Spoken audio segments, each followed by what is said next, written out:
बिस्मिल्लाहिर्रहमानिर्रहीम। अस्सलाम वालेकुम दोस्तों, आप देख रहे हैं आज़ाद बोल पाकिस्तान। हाजिर हूँ इसराइल, फ़लस्तीन, गज़ा समेत सारी दुनिया की खबरें लेकर।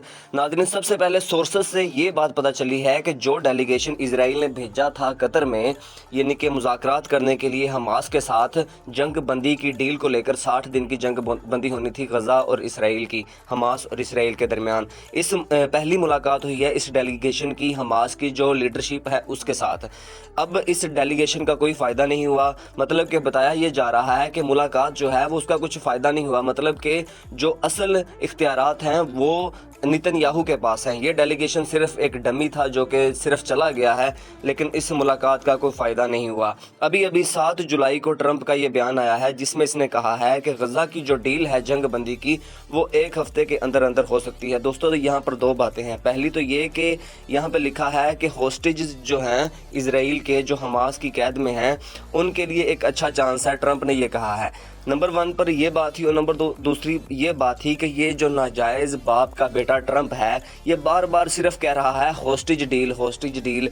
इसने एक बार भी नहीं कहा कि हम मुकम्मल जंगबंदी की तरफ बढ़ेंगे। हाँ, इसने हमास को ये बात कही है कि हम 60 दिन के बाद मुकम्मल जंगबंदी की तरफ बढ़ेंगे, लेकिन ये कुफार इतने बेगैरत हैं, मतलब कि बार बार अपनी बात से मुकर जाने वाले। इन्होंने कई दूसरे ममालिक के साथ, ईरान के साथ, हिजबुल्लाह के साथ मुज़ाकरात किए हैं और उनके साथ डीलें की हैं कि हम वहाँ पर हमले नहीं करेंगे, लेकिन अब तक वो हमले भी जारी हैं। मतलब कि इसकी सोच ये है कि हम ये होस्टेज डील जो है वो कर लें, अपने होस्टेज जो हैं उनको वापस मंगवा लें, फिर जो भी हम चाहें गज़ा में जुल्म करें और उसके बाद फ़लस्तीनियों को निकाल कर गज़ा पर मुकम्मल तौर पर कब्ज़ा कर लें।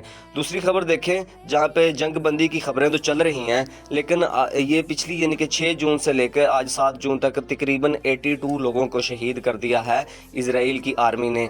यानी कि इनका जो टॉप का गुस्सा है हमास पर हमला कैसे करना है, मतलब कि हमास एक बहाना है, असल में फ़लस्तीनी इनका निशाना है कि फ़लस्तीनी ज़्यादा से ज़्यादा जो है हम इस जंग बंद तो होने जा रही है, डील तो होने जा रही है, अब हम जितने चाहें ज़्यादा से ज़्यादा फ़लस्तीनियों को टारगेट करते जाएं। उसके बाद नाज़रीन, हुसियों का इसराइल पर हमला। हुसियों ने आज सुबह तकरीबन 5 से 6 बजे के दरमियान, पाकिस्तानी वक्त के दरमियान, यमन के जो हुसी हैं उन्होंने 2 मिसाइल हमले किए हैं इसराइल पर। इसराइली फ़ौजियों का कहना है कि अभी हम चेक कर रहे हैं कि क्या वो हमले हमने मुकम्मल तौर पर रोकने में कामयाब हो गए हैं या नहीं। दूसरी तरफ हुसियों ने यह बयान जारी किया है, आप तस्वीर देख सकते हैं, आपके सामने सारी न्यूज़ की आ रही हैं तस्वीरें। तो हुसियों ने यह बयान जारी किया है कि हमने जो हमारे टारगेट हैं, हमारी मिसाइलें वहाँ पे जाकर हिट हुई हैं। यहाँ से इसराइल का जो बयान आता है कि हम चेक कर रहे हैं, मतलब कि मिसाइलें हिट तो हुई हैं। यमन के हुसियों ने आज सुबह हमला क्यों किया? असल में इसके पीछे की कहानी ये है कि 6 जुलाई को यमन के हुसियों ने एक बहरी जहाज़ को तबाह किया था जो इसराइल की तरफ जा रहा था, यानी कि कुछ ना कुछ लेकर वो जा रहा था। और 7 जुलाई को पाकिस्तानी वक्त के मुताबिक तकरीबन 2 से 3 बजे के दरमियान भारी हमले किए हैं फिर इसराइल ने यमन पे, हुसियों पे। तो इसने कहा है कि हमने हुसियों के बिजली घरों पर हमले किए हैं और भी एक जहाज़ पर हमला किया है जो हुसियों ने यानी कि यरगमाल बना लिया हुआ था। ये तस्वीरें भी आप सामने देख सकते हैं IDF की और सब की। उसके अलावा इसराइल ने लबनान पर भी हमले तेज़ कर दिए हैं, मतलब कि लबनान को पहले तो इसने कमज़ोर कर दिया, लबनान के साथ भी इसने मुज़ाकरात किए थे कि हम वहाँ पर हमले नहीं करेंगे, लेकिन लबनान पर भी इसने हमले तेज़ कर दिए गए हैं इस चालाक इसराइल ने। लबनान की चीफ़ ने कल कहा था, हिजबुल्लाह का जो चीफ़ है, हिजबुल्लाह जमात है जिसको ईरान भी सपोर्ट करता है, वहाँ पे हमले किए हैं इसने।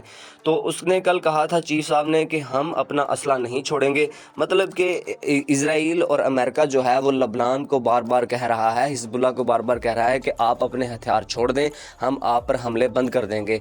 तो उन्होंने कहा कि हम पर ये जो हथियार हैं यही तो असल में हमारा डिफेंस है, हम इनको ही अगर छोड़ दें तो आप तो हम पर बजाय हमले बंद करने के और तेज़ करेंगे। आप काफरों को हम कैसे नहीं जानते, सबसे बड़े मकार लोग हैं आप।